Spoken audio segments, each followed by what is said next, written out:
کہ ایک بری عادت مسلمانوں میں آگ کی طرح پھیل رہی ہے۔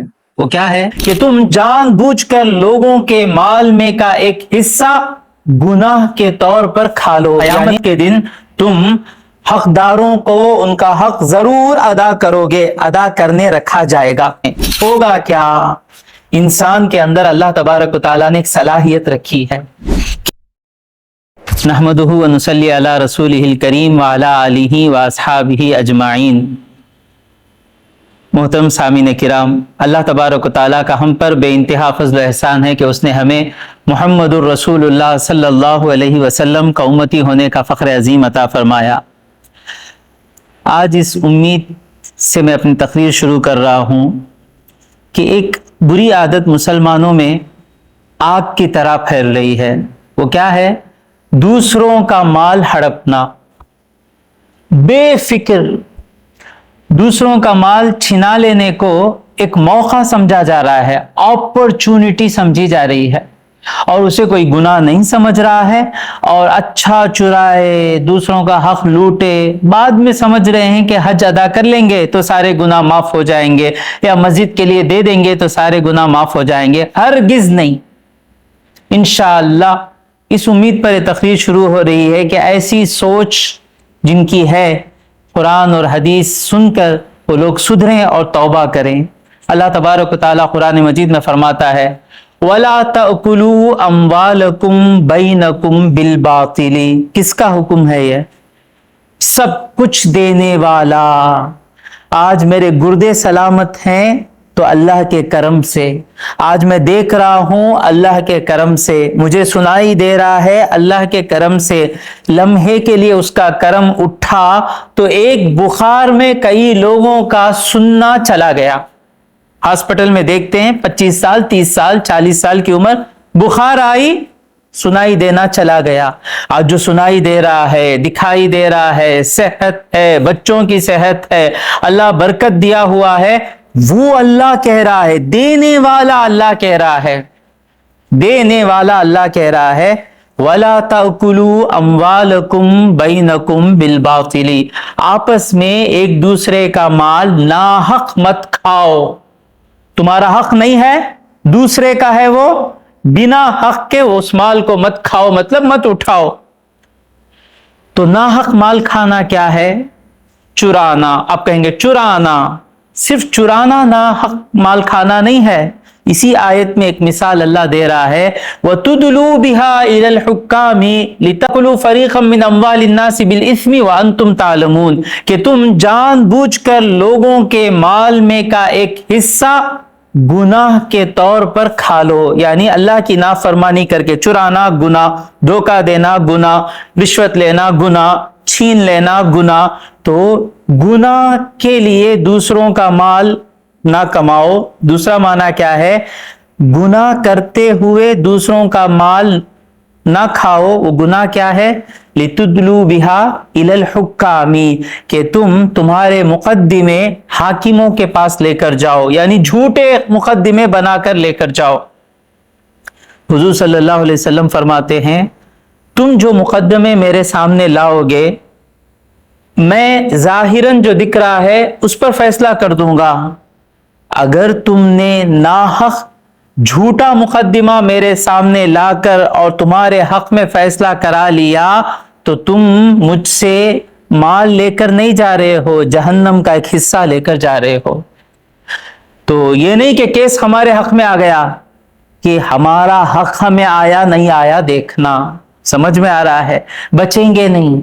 جتنا یہاں پر چرائے، اٹھائے، ناحق لوٹے، قیامت کے دن ضرور بدلہ لیا جائے گا۔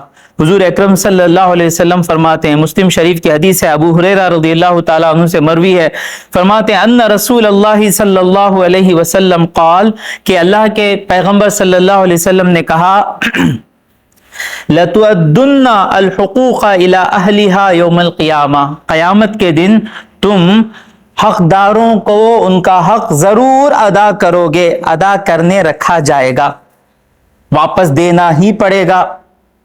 حتیٰ یہاں تک کہ یقاد للشاة الجلحاء من الشاة القرناء،